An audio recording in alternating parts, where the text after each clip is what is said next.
സാറേ, പിണറായിയുടെ മകനെ ED അന്വേഷണത്തിൻ്റെ ഭാഗമായി നോട്ടീസ് അയച്ചു എന്നൊരു വാർത്ത ഇന്നലെ പുറത്തു വരുന്നുണ്ട്. അതിനെങ്ങനെ നിസ്സാരവൽക്കരിച്ച് കളയാൻ പറ്റില്ല എന്നുള്ള കാര്യം CPM-ന് അറിയാം.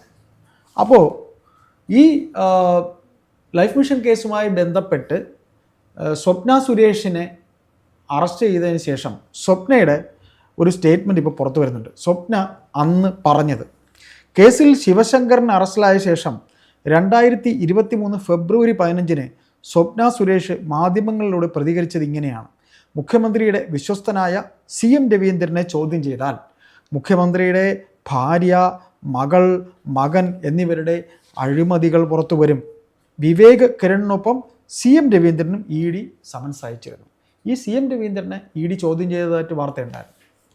സർ, ഇത് വായിക്കുമ്പോൾ നമുക്ക് ഒന്ന് ചോദിക്കാനുണ്ട്. ഈ പറയുന്ന CPM എന്ന് പറയുന്ന പാർട്ടി, അവരുടെ പാർട്ടി കോൺഗ്രസ് ഒക്കെ കഴിഞ്ഞതേ ഉള്ളൂ, സംസ്ഥാന കമ്മിറ്റി ഒക്കെ കഴിഞ്ഞതേ ഉള്ളൂ.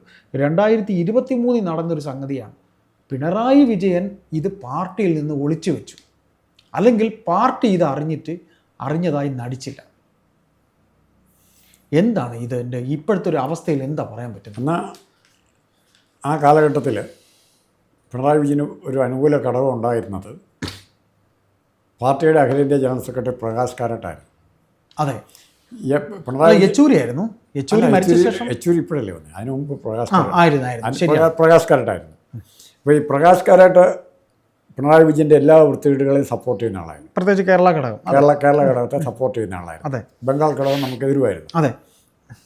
ഇവിടെ പിണറായിയുടെ മകനെതിരായി സമൻസ് അയച്ചോ ഇല്ലയോ എന്നുള്ളത് ഇന്നലെ വരെ നമുക്ക് അജ്ഞാതമായിരുന്നു. സ്വപ്ന സുരേഷ് പറഞ്ഞതിന് ആരും വിശ്വസിച്ചില്ല.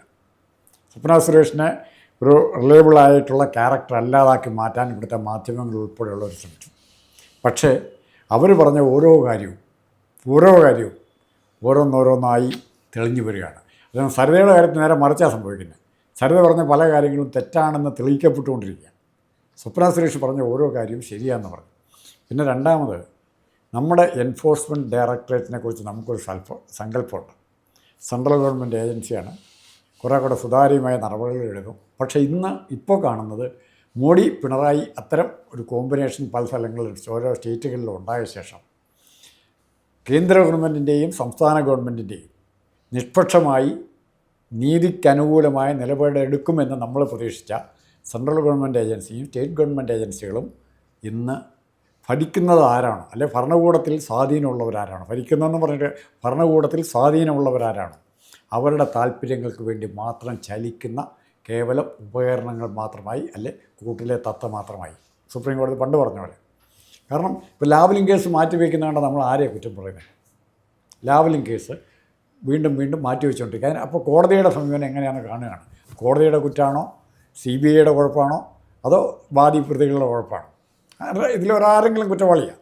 അവിടെ റെക്ടിഫൈങ് ഫോഴ്സായിട്ട് പ്രവർത്തിക്കേണ്ടത് കോടതിയാണ്, ചെയ്തിട്ടില്ല. ഇവിടെ കേരളത്തിൽ തന്നെ EDയുടെ പ്രവർത്തനത്തെക്കുറിച്ച് നമ്മൾ പറഞ്ഞു. ഈ മകൻ്റെ കേസ് അന്വേഷിച്ചില്ലെന്ന് മാത്രമല്ല, കണ്ടെത്തുന്ന തൊണ്ടി സാധനങ്ങൾ, ഇവിടെ സ്വപ്ന സുരേഷ് പറഞ്ഞ കള്ളക്കടത്തിൻ്റെ കേസ് എവിടെയാണ് കൊണ്ട് സൂക്ഷിച്ചത്? സെക്രട്ടേറിയറ്റിൽ കത്തിച്ച് കളയത്തക്ക രീതിയിൽ സൂക്ഷിച്ചു, തെളിവുകളെല്ലാം നശിച്ചു. അപ്പോൾ മകൻ്റെ കേസിൽ ഇത് വേണമെങ്കിൽ നാളെ വേറൊരു പേപ്പർ ഇവർ ഹാജരാക്കും. ED പണ്ടയച്ചാന്നും പറഞ്ഞ് കല്യാണക്കുറി, അന്ന് ഞങ്ങളൊരു കത്തയച്ചിരുന്ന ഒരു കല്യാണക്കുറി ആയിരുന്നു, അല്ലെ കല്യാണത്തിന് ഏതെങ്കിലും വിശേഷങ്ങളെ ഉദ്ഘാടനം അറിയിച്ചുകൊണ്ടുള്ള കുറിയായിരുന്നു എന്ന് പറഞ്ഞാൽ അതുപോലും അങ്ങനത്തെ രീതിയിൽ പോലും കോമോഫ്ലാഷ് ചെയ്ത് സത്യത്തെ മൂടി വയ്ക്കാൻ തയ്യാറാകും.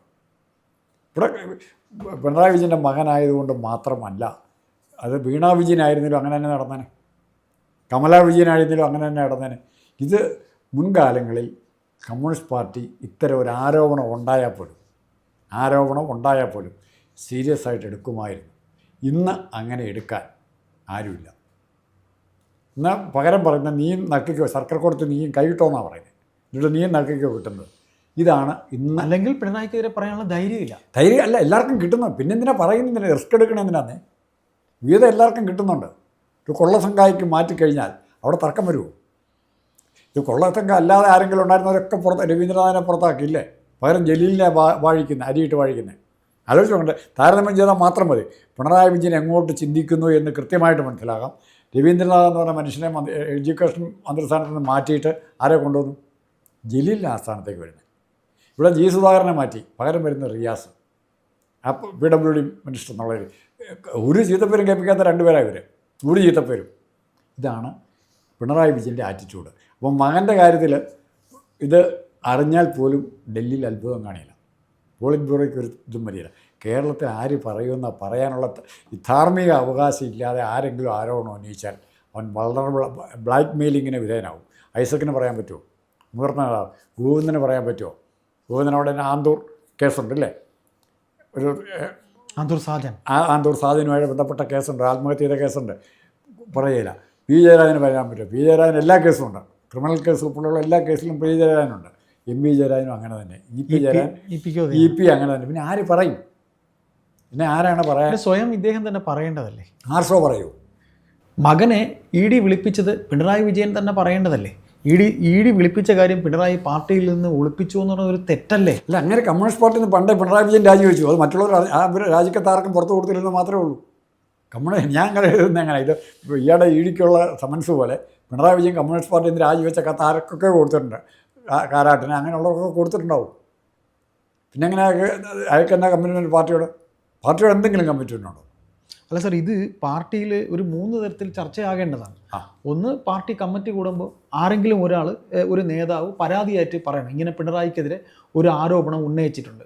അല്ലെന്നുണ്ടെങ്കിൽ യോഗം ചേരുമ്പോൾ ഏതെങ്കിലും ഒരു നേതാവ് ഈ പറയുന്ന പോലെ പാർട്ടി കമ്മിറ്റിയിൽ ഇത് ഉന്നയിക്കണം. ഒരു പരാതിയായിട്ട് എഴുതി കൊടുക്കാം, അല്ലെങ്കിൽ ഒരാൾ ഉന്നയിക്കണം, അല്ലെങ്കിൽ മൂന്നാമത് ഈ പറയുന്ന രീതിയിൽ സ്വയം വിമർശനം ഉണ്ടാവണം.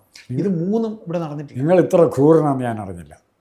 ഇനിയും TP ചന്ദ്രശേഖരന്മാർ ഉണ്ടാകണമെന്നാണോ നിങ്ങൾ ആഗ്രഹിക്കുന്നത്? അതിനെ ഉണ്ടാവില്ല സാർ, കാര്യം അത്ര കണ്ട് അല്ല. ഇപ്പോൾ പാർട്ടിയിൽ ഏതെങ്കിലും ഇപ്പോഴത്തെ സ്ഥിതിയിൽ, പിണറായി വിജയൻ ഇപ്പോഴത്തെ സ്ഥിതിയിൽ, ഇപ്പോൾ പാർട്ടി അല്ലല്ലോ, ഇപ്പോൾ കൊട്ടേഷൻ സംഘങ്ങളല്ലേ പുറത്തുനിന്ന് പോകുമ്പോൾ. ഇപ്പോൾ പിണറായി വിജയൻ ഇനി ഒരു TP പദമൊന്നും പറഞ്ഞ അങ്ങനെയല്ല. ഇപ്പോൾ അത് വേണ്ട. ഇപ്പോൾ ആ പാർട്ടിക്കാരെ കൊല്ലുക എന്നുള്ള സംവിധാനം മാറ്റിയിട്ട് കൊട്ടേഷൻ സംഘം കൊല്ലുന്നത്. അത് കൊട്ടേഷൻ കൊടുത്ത ആരെങ്കിലും അറിയോ? ഗൾഫിൽ നിന്നോ അല്ലെങ്കിൽ ബോംബെയിൽ നിന്നോ എവിടുന്നെങ്കിലും കൊട്ടേഷൻ കൊടുക്കും. ഗഡ്കരിയൊക്കെ സഹായിക്കുന്നേ. അപ്പോൾ അത്രയ്ക്ക് മാത്രം ഇയാളുടെ ബന്ധങ്ങൾ എന്നുവെച്ചാൽ അധോലോക ടൈപ്പ്. രാഷ്ട്രീയത്തിന് അതീതമായി ഇദ്ദേഹത്തിന് ബന്ധമുണ്ട് എന്ന് മറ്റ് ഈ നിരീക്ഷകർ പറയുന്നത് തെറ്റൊന്നുമല്ല, സത്യമല്ലേ? കാര്യം അല്ലെങ്കിൽ ഈ പറയുന്ന ED നോട്ടീസ് അയച്ചിട്ട് വർഷം ഇത്രയായിട്ടും പുറം ലോകം അറിഞ്ഞില്ല, മാധ്യമങ്ങൾ അറിഞ്ഞില്ല എന്ന് പറയുമ്പോൾ അത് വളരെ, ഇപ്പം തന്നെ കഴിഞ്ഞ ദിവസം രാജീവിനോട് ചോദിച്ചപ്പോൾ രാജീവ് അറിയില്ല എന്ന് പറഞ്ഞ് ഒഴിഞ്ഞു മാറി. പിന്നെ V ശിവൻകുട്ടി എഴുതി കൊടുത്തത് വായിച്ചു. ഇതൊരു രാഷ്ട്രീയമായിട്ട് അദ്ദേഹത്തിനെ പകവെക്കാൻ അദ്ദേഹം തീ കുരുത്തവനാണ്, അദ്ദേഹത്തിന് അങ്ങനെയൊന്നും ആർക്കും ഒന്നും ചെയ്യാൻ കഴിയില്ല പിണറായി വിജയനെ എന്ന് സ്തുതി പാടി. പിന്നെ വേറെ പലരും അങ്ങ് ഗോവിന്ദൻ ഇതുവരെ ഒരക്ഷരം മിണ്ടിയിട്ടില്ല. അതാണ് സൂക്ഷിക്കേണ്ടത്. അതിപ്പോൾ മലബാറിൽ ഇപ്പോൾ ഉണ്ടായിക്കൊണ്ടിരിക്കുന്ന പോലീസ് നരനായിട്ടുമായിട്ട് കമ്പൈൻ ചെയ്ത് പിണറായിക്കെതിരായിട്ട് നമ്മൾ ഉദ്ദേശിക്കുന്നവരല്ല, ആരും പുറത്ത് പറഞ്ഞില്ലെങ്കിലും ഒരു ഗൂഢാലോചന. സാർ, ഇതൊരു നിസ്സാരമായിട്ട് കളയേണ്ട കാര്യമാണ്. കാര്യം ED ഒരു സമൻസ് അയക്കുമ്പോൾ ആ സമൻസിൻ്റെ തുടർ അന്വേഷണം കൂടെ EDക്ക് ഉണ്ടാവില്ല. കാര്യം അദ്ദേഹം ഇവിടെ താമസിക്കുന്നില്ല എന്ന് പറഞ്ഞുകൊണ്ട് ക്ലിഫ് ഹൗസിലേക്ക് ഈ പേപ്പർ ചെല്ലുമ്പോൾ ഇവിടെ ഇല്ല, വിവേക് കിരൺ ഇവിടെ അല്ല എന്ന് പറഞ്ഞ് തിരിച്ചയച്ചാൽ വിവേക് കിരൺ എവിടെയാണെങ്കിലും അവിടെ പോയി ഇത് ചോദ്യം ചെയ്യേണ്ട ധാർമ്മിക ഉത്തരവാദിത്വം ഈ ഏജൻസിക്കില്ലേ? അല്ല, ക്ലിഫ് ഹൗസിലേക്ക് കയറി ചെല്ലാമല്ലോ. ഇവിടെ ഇല്ലെന്ന് പറഞ്ഞാൽ ആരാ അതിൻ്റെ ഇവിടെ ഉണ്ടായിരുന്നോ? എപ്പോഴെങ്കിലും ഉണ്ടായിരുന്നോ? അല്ലെങ്കിൽ അവിടുത്തെ ഗ്രൂപ്പ് ഫോട്ടോയോ അല്ലെങ്കിൽ അവിടുത്തെ CCTV എന്തെല്ലാം കാര്യങ്ങളുണ്ട്. അപ്പോൾ സാർ, ഈ സമൻസ് എന്ന് പറയുന്നത് പിന്നെ ചോദ്യം ചെയ്യും. ഇങ്ങനെ അമ്മായിയപ്പനുണ്ടെന്നേ, വിവേകരൻ്റെ അമ്മായിയപ്പന് ഭാര്യയുടെ അച്ഛനുണ്ട്. അങ്ങനെ ചോദ്യം ചെയ്യണം. അങ്ങനെ പല ഓപ്പറേഷൻ ഇവിടെ നിന്ന് ഇങ്ങനെ അവിടെയാണ് നിൽക്കുന്നത്. പിന്നെ രണ്ടാമതൊരു കാര്യം കൂടിയുണ്ട്. ഇങ്ങേർക്ക് സ്വപ്ന സുരേഷ് ഒരു ആരോപണം കൂടെ പറയുന്നുണ്ട്. പിണറായി വിജയൻ്റെ മകനെ UAE-യിൽ ഹോട്ടലിൽ 5 സ്റ്റാർ ഹോട്ടലിൽ തുടങ്ങാനുള്ള സൗകര്യം ചെയ്ത് കൊടുക്കണമെന്ന് പിണറായി വിജയൻ ആവശ്യപ്പെട്ടു. അല്ല സാർ, അതുമാത്രമല്ല, ഈ ചെറുപ്പക്കാരൻ്റെ ജോലി എന്ന് പറയുന്ന അത്ര വലിയ ജോലിയൊന്നുമല്ല. ഏതോ ഒരു കമ്പനിയിലെ ഒരു 2ാം ലെവൽ ഉദ്യോഗസ്ഥൻ എങ്ങാണ്ടാണ്. അവിടെ ഒരു അഡ്രസ്സ് പിടിച്ച് നിൽക്കാൻ അത്രേ ഉള്ളൂ. എന്നിട്ട് താമസ സൗകര്യമൊക്കെ അതിഭയങ്കരമായ താമസ സൗകര്യമൊക്കെയാണ് അവിടെ ഈ ചെറുപ്പക്കാരനുള്ളത്, ഇയാളുടെ മകന്. അതാ കമ്പനി തന്നെ കൊടുക്കുന്നു.